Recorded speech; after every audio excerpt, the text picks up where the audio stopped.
New York City has set a new all-time record in homelessness. This past year, over 113,000 different people went through the municipal shelter system, and that includes 40,000 children.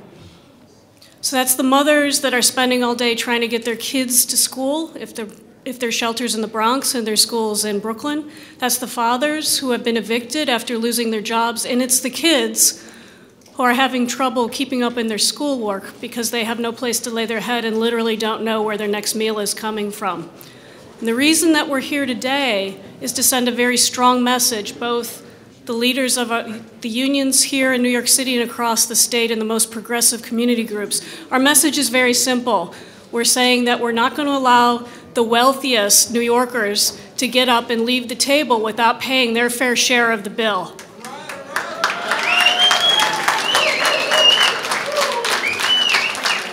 So first I'd like to introduce George Gresham, who is our host here at 1199, the fifth president in 1199's history, and fascinating background, but we have so many speakers, I'm just going to turn it over to George. Thank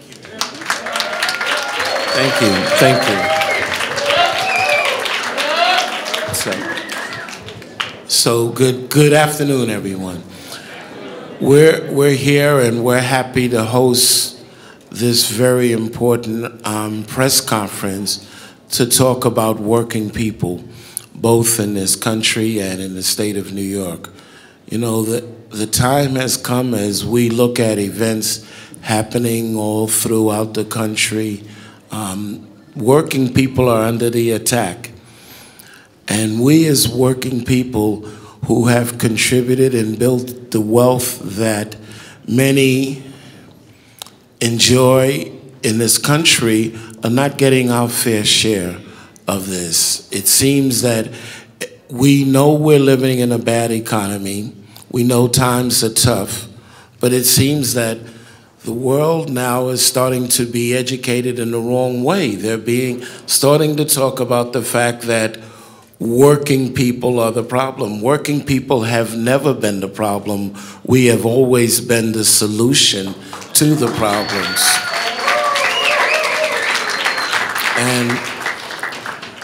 And when we think about what we need to help our state, the state, New York State that we love so much, the economy that has gone down so bad, a lot of it has become those who talk about all kinds of reform seem to not be interested in the kind of reform that we need the most, and that is corporate welfare reform. We need to end that. We need to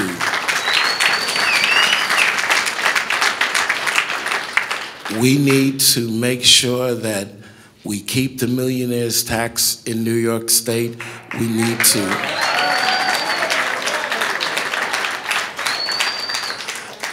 We need to make sure that those who have more wealth than they could ever hope to spend in 10 lifetimes, that they pay their fair share. That's all we're asking for.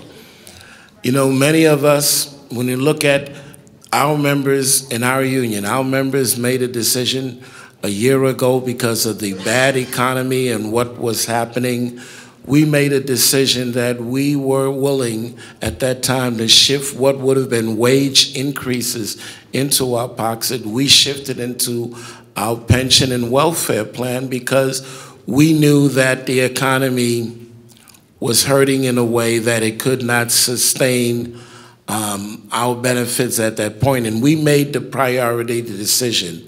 So no one can tell members of our union that we're not willing to put in our fair share.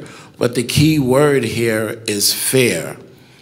And for us to continue as working people in this state, to continue to carry the back of those that are wealthy, that can most afford, if you will, to pay their fair share. And by the way, let this be clear. Let's be clear about this. We're not trying to put in an increased tax burden on anyone. This is not a burden, what we're asking for. What we're saying is that you have a responsibility as someone who's doing very well at a time when most of us are not doing so well to pay your fair share. Pay your fair share. We are not against capitalism. We are not against the ideas that business can prosper. As a matter of fact, we want them to prosper. That is job security for all of us. But do not prosper on the backs of our future, on the backs of our children, on the backs of working people. That trend has to stop.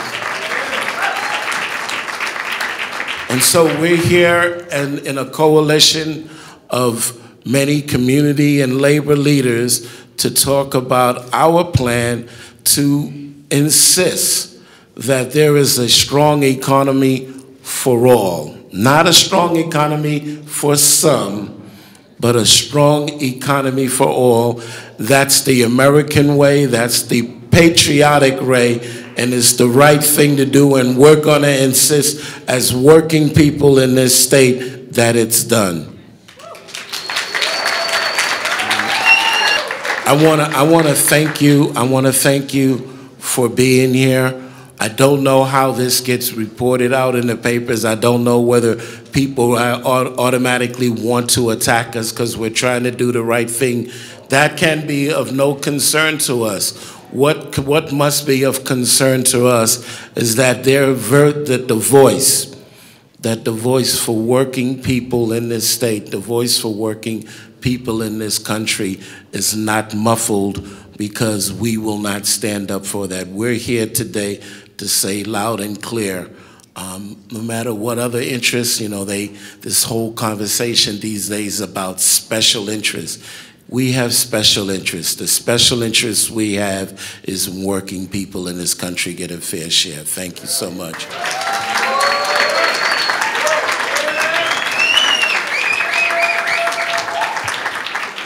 Thank you, George. I was chatting with this next speaker before we started and told him that his introduction is the briefest of all. He is a legend. He is the head of the statewide AFL-CIO, Mr. Dennis Hughes.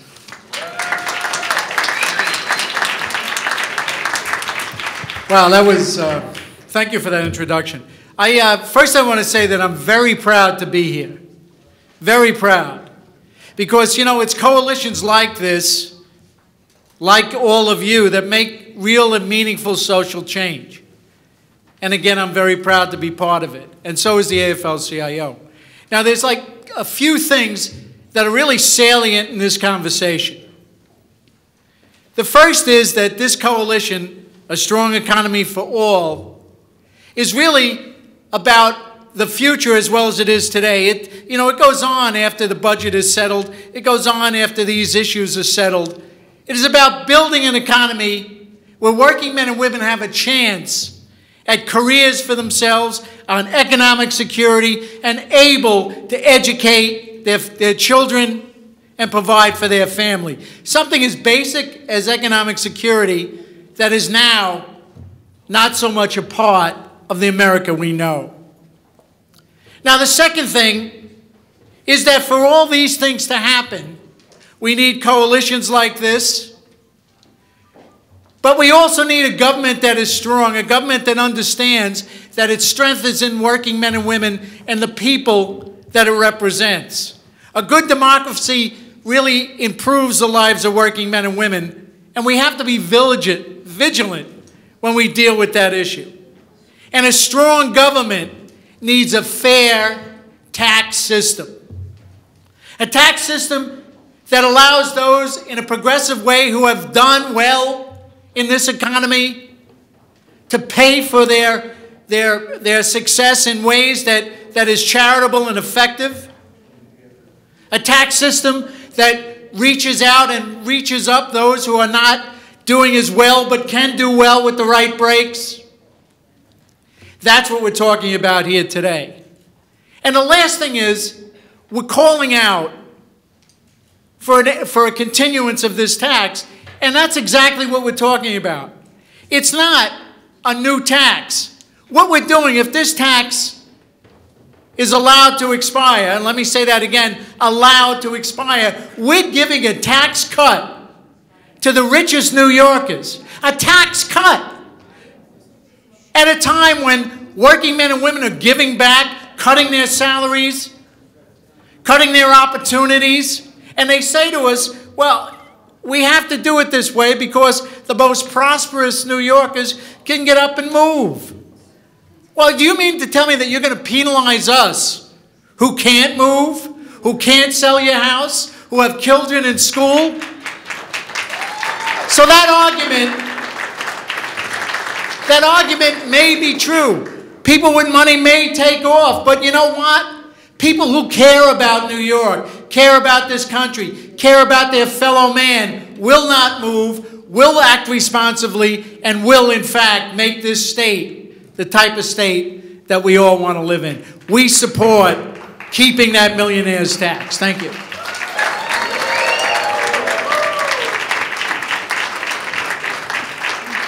Thank you, Dennis.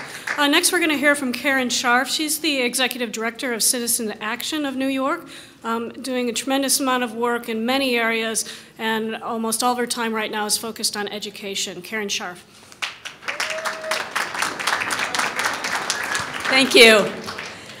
Citizen Action's 20,000 members across the state, especially in upstate, are being hit hard by this recession.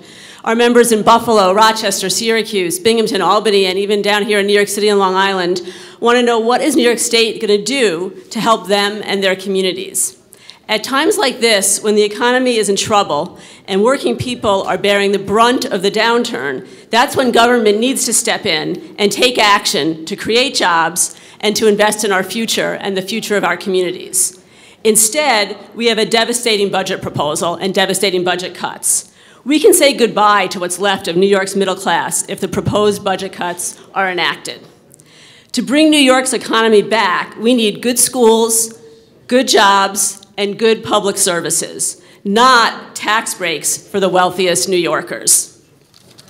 And that's why Citizen Action is proud to join this coalition, Strong Economy for All, to press for a state budget and for a long-term economic program that invests in kids, in working families, and not in millionaires. Thank you.